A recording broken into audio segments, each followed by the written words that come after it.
Bienvenidos nuevamente a otra nueva sesión de termodinámica química en este formato virtual.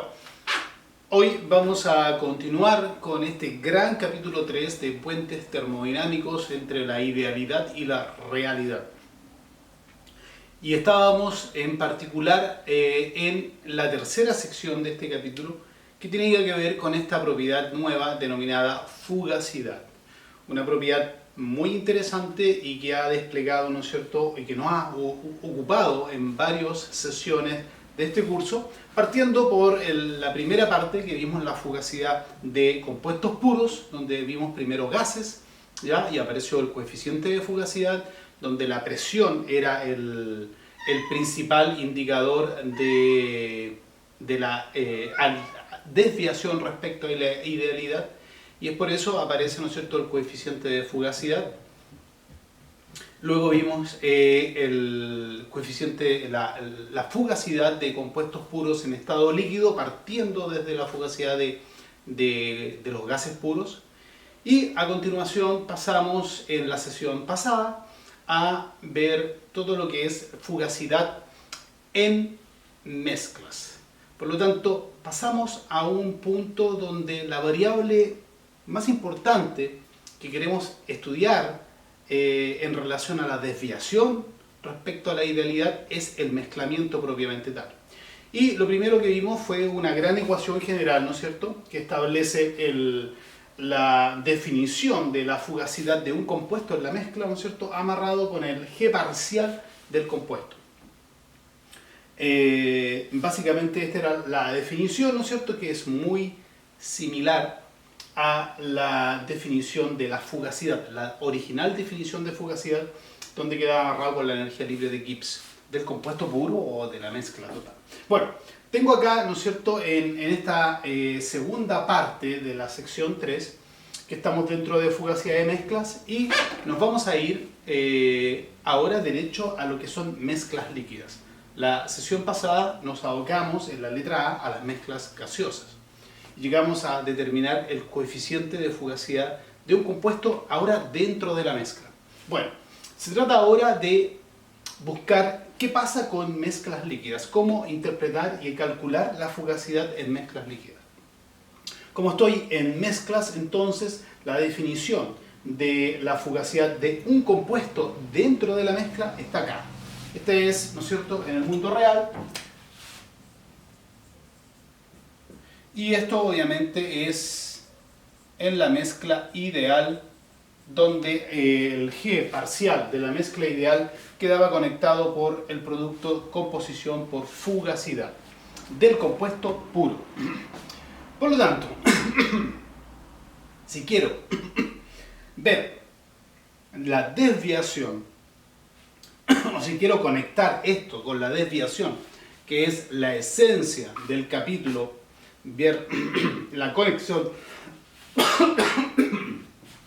entre idealidad y realidad, vamos a esperar que pase esto un rato, así que un poco de agua. Ya, lo que queremos buscar es llegar a alguna forma de conectar idealidad con realidad. Y si estoy hablando, ¿no es cierto?, de mezclas líquidas, entonces esa conexión de ideal con real, ustedes ya saben que está a cargo de las propiedades en exceso. Son las propiedades en exceso las que están diseñadas para mezclas líquidas. Por lo tanto, lo que voy a tratar de hacer acá es buscar la propiedad en exceso. Pero recordemos que la propiedad en exceso se define como la propiedad real menos la propiedad de la mezcla ideal. Y podemos ver que acá, ¿no es cierto?, de alguna forma tengo la realidad y tengo la mezcla ideal. En particular, si escribo esta ecuación para la energía libre de Gibbs en exceso, esto será el G real menos el G de la mezcla ideal. Si aplico, ¿no es cierto?, la derivada de n respecto a ni, derivo parcialmente esto, entonces voy a llegar al G parcial en exceso del compuesto I, el G parcial del compuesto I, y esto es el G parcial del compuesto I, pero en la mezcla ideal. Y esto es básicamente, ¿no es cierto?, lo que tenemos acá.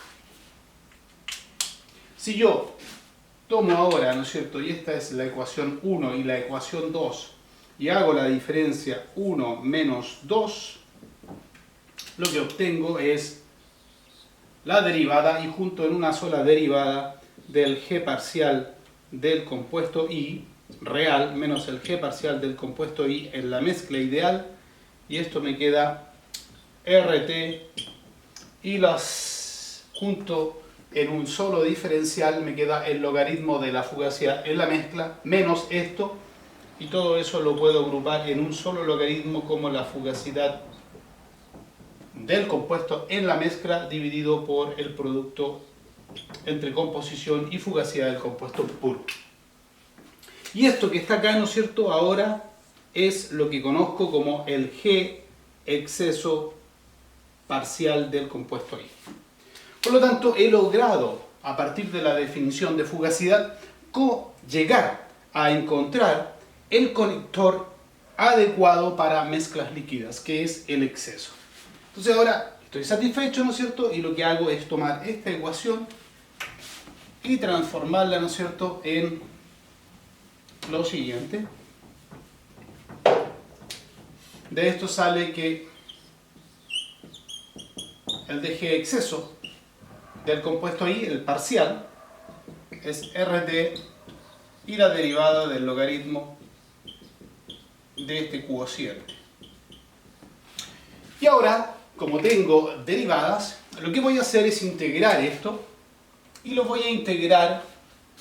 Recuerden que estoy en el caso de mezclas, y la variable que más peso tiene en desviar el comportamiento respecto a la idealidad es la composición, es el mezclamiento propiamente tal. Eso ya lo hemos discutido. Por lo tanto, lo que voy a hacer esto es integrar en función de la composición del compuesto I, y voy a pasar desde el compuesto I igual 1, es decir, cuando el compuesto está puro, hasta cualquier composición X1. Por lo tanto, esto me va a quedar a este lado el G parcial en exceso evaluado a cualquier composición, lo dejo tal cual, y luego el G parcial en exceso evaluado a la composición 1, es decir, compuesto I puro. Y esto me queda RT factor de el logaritmo de esta expresión evaluada a cualquier composición, lo dejo tal cual, menos lo mismo pero evaluado en xi igual 1, es decir, el compuesto I está puro. Y si el compuesto I está puro, entonces esta fugacidad debe necesariamente convertirse en la fugacidad del compuesto I puro. Esto es 1 y esta es la fugacidad del compuesto 1 puro, por lo tanto, todo esto se hace 1 y el logaritmo se anula. Finalmente, y en este lado de acá, tengo la evaluación de una propiedad en exceso en composición igual a 1. Y recordamos el capítulo o subcapítulo de propiedades de exceso. Toda propiedad de exceso en los extremos debe ser 0. Por lo tanto, la propiedad de exceso de un compuesto puro, sea cual sea ella y sea cualquiera el formato, incluso en parcial, debe ser 0. Por lo tanto, finalmente llego a esta expresión, el G parcial en exceso del compuesto I dividido en RT es igual a esta expresión. A ver si puedo borrar esto de abajo. Y esta es la expresión que me interesa. Y si se recuerdan un poco respecto a las sesiones pasadas, esto es muy parecido a lo que vimos anteriormente en las mezclas gaseosas. ¿Y qué lo quedó en las mezclas gaseosas? Apareció el G parcial, pero en vez de exceso apareció residual, que corresponde, partido por, esto es de I, y esto era igual al logaritmo, aparecía la fugacidad y aparecía la presión porque comparábamos con gas ideal. Por lo tanto, son muy parecidas las expresiones, ¿ya? Y tal cual lo hicimos en compuestos puros y lo hicimos en mezclas gaseosas, vamos a definir lo siguiente. Le vamos a dar un nombre a este cociente que se genera dentro del logaritmo y vamos a definir el coeficiente de actividad del compuesto I en una mezcla líquida. Lo vamos a identificar con la letra griega gamma sub I, entendiendo que es del compuesto. Y este gamma sub I no va a ser otra cosa que este coeficiente que aparece acá, la fugacidad del compuesto en la mezcla, dividido por esto que sabemos ya que es la fugacidad del compuesto en la mezcla ideal, este cociente, esta multiplicación de abajo. Por lo tanto, esto es básicamente lo mismo que hicimos en las mezclas gaseosas. Si recuerdan, aparecía el coeficiente de fugacidad en la mezcla y era este mismo cociente pero con la presión, ¿ya? Por lo tanto, aparece, ¿no es cierto?, el indicador que estábamos buscando. Recuerden que en la fase gas, cuando vimos compuestos puros, apareció el coeficiente de fugacidad y se transformó en el indicador de idealidad. Ahora, en mezclas líquidas, básicamente el coeficiente de actividad resulta ser, ¿no es cierto?, el indicador de idealidad de la mezcla y vamos a ver cómo traducirlo. Y cómo se calcula queda conectado con el G exceso parcial. Vamos a ver al final, ¿no es cierto?, algunos métodos de cálculo que vamos a poder derivar rápidamente. Por lo tanto, si tengo el coeficiente de actividad, hay algunas implicancias por la definición. Si el compuesto I está puro, o tiende a estar puro, mejor, tiende a estar puro, por ejemplo, una mezcla donde el compuesto ahí está muy, pero muy concentrado, entonces, lo que voy a tener, ¿no es cierto?, de acuerdo, voy a escribir la definición aquí, ¿no es cierto?, el logaritmo del gamma sub I quedó amarrado con esta expresión.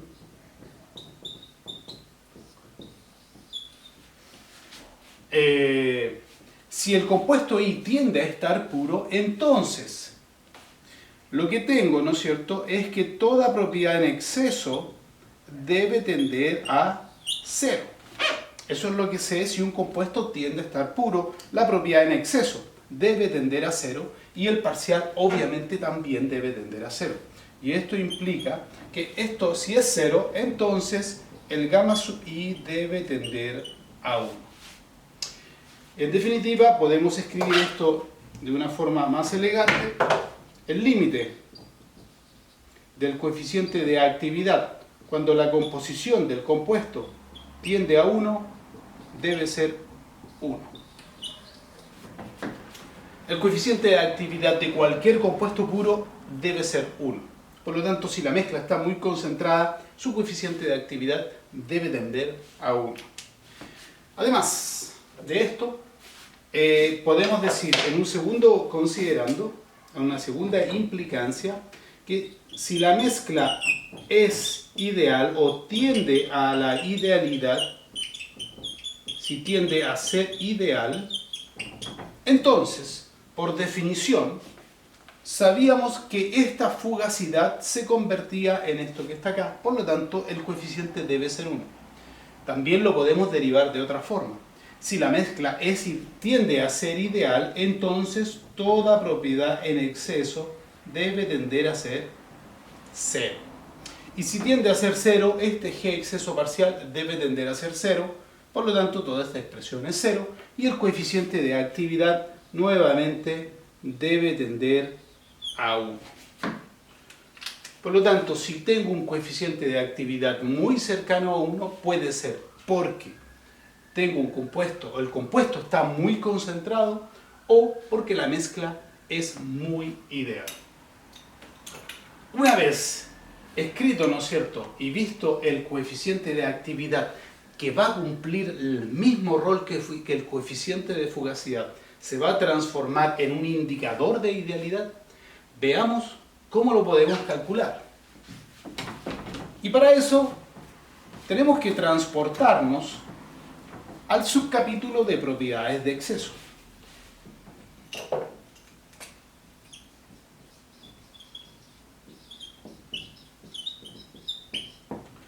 Para eso tomamos la fórmula, ¿no es cierto?, que acabamos de escribir, y el logaritmo del coeficiente de actividad de un compuesto dentro de la mezcla queda abarrado con el G exceso parcial dividido en RT.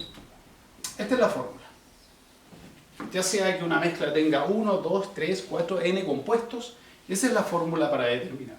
Por lo tanto, si quiero calcular esto, necesariamente debo calcular los G en exceso. Pero en el subcapítulo de excesos ya vimos cómo determinar propiedades de exceso. Y lo que hicimos fue utilizar modelos de mezclas líquidas reales.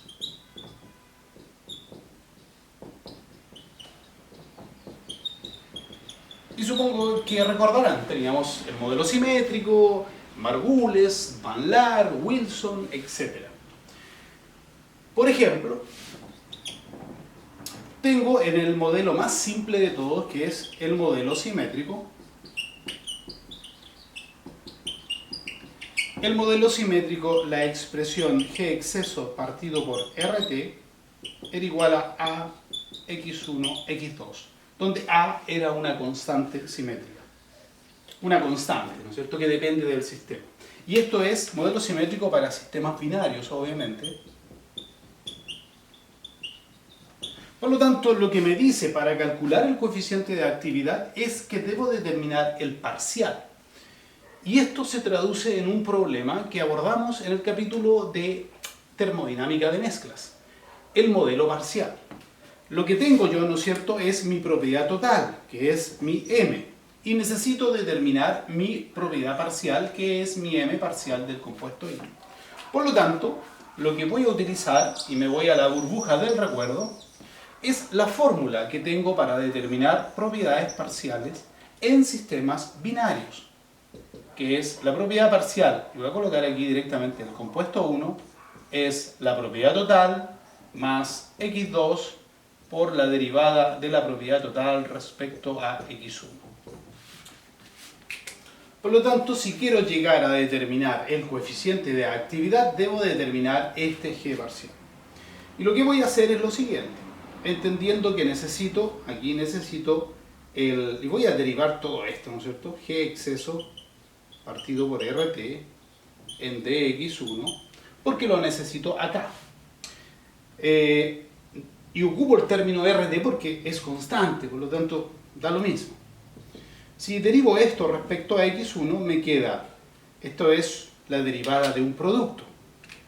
Esto es A, que es una constante, por la derivada del primero, que es 1, por el segundo, x2, y luego la derivada de x2. Pero recuerden que en un sistema binario, la derivada de x2 respecto a x1 es menos 1. ¿Por qué? Porque x2 es 1 menos x1. Por lo tanto, la derivada del segundo es menos 1 por el primero, esto me da menos x1.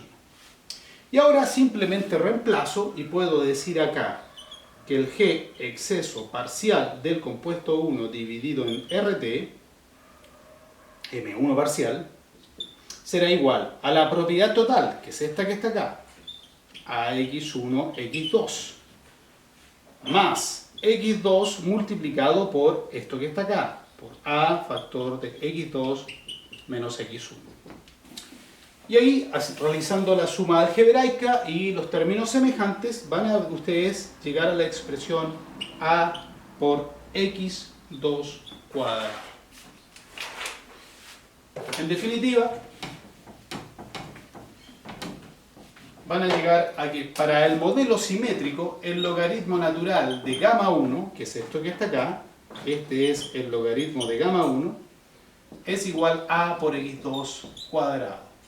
La misma ocupando la fórmula para el compuesto 2 el logaritmo del gamma 2 es igual a A por x1 cuadrado. Esto es válido solo para el modelo simétrico. Si estamos ocupando el modelo de Van Laar o de Margules o Wilson, esto no es válido. Van a tener disponible entre el material, ¿no es cierto?, el listado de los 4 modelos que hemos presentado: simétrico, Margules, Van Laar y Wilson. Van a tener las expresiones para los coeficientes de actividad, de tal forma que las tomemos y las utilicemos cuando necesitemos. Eso quiere decir que, conociendo el sistema, por ejemplo, si quiero determinar los coeficientes de actividad para una mezcla entre etanol y cloroformo, voy a ir a la tabla, ¿no es cierto?, a las tablas que conocemos para el modelo de Margules o Van Laar, extraigo las constantes y con esas constantes puedo determinar los coeficientes de actividad para cada uno de los compuestos y, en alguna forma, entender qué tan desviados están los compuestos respecto a la idealidad. Nos vemos en el siguiente.